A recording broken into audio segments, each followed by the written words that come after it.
好多人都有過俾人睇相睇八字嘅經驗，曾有為數不少嘅網友同埋客戶告知道基有命理師批斷佢哋命中五行齊全、五行平衡，而且仲話五行齊全又平衡係難得嘅好命云云。此話當真？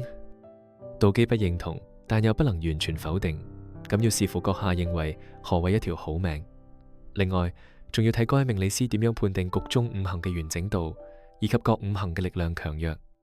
好命嘅定義人人不同，有人認為富，有人認為貴，有人認為家庭齊整、父母健康、子女孝順，而五行齊全及平衡帶出嘅信息，卻對以上任何一種都冇決定性嘅影響力。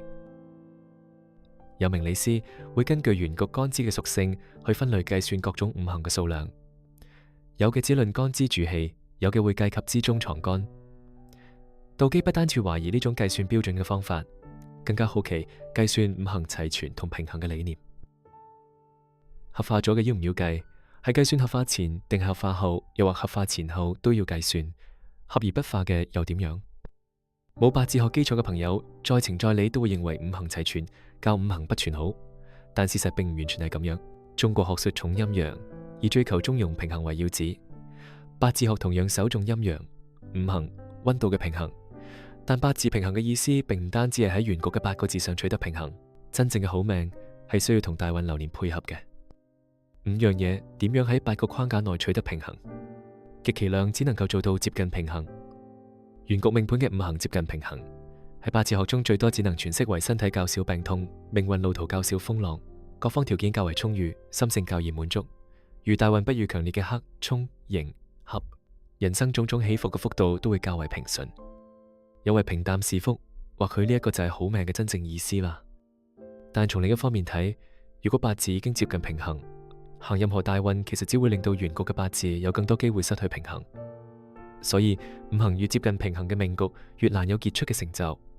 即使個人有巧藝隨身，但由於心態缺乏，對成功嘅執着，又得唔到大運嘅協助，最多只能成為社會上嘅中等階層。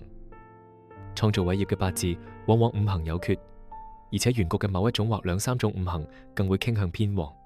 由於五行有缺，令心態上對人生有所追求。當呢一種八字遇到令原局八字平衡嘅大運，就如烈火遇風，越吹越烈。越練越數個良好嘅大運，便可或富或貴。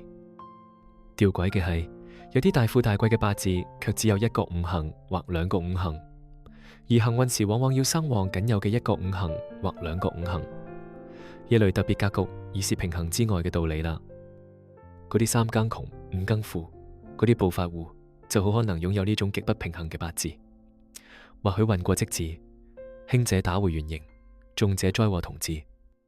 因果各不同，禍福不與共。如果你對頻道或者視頻內容有任何意見，歡迎留言話我知。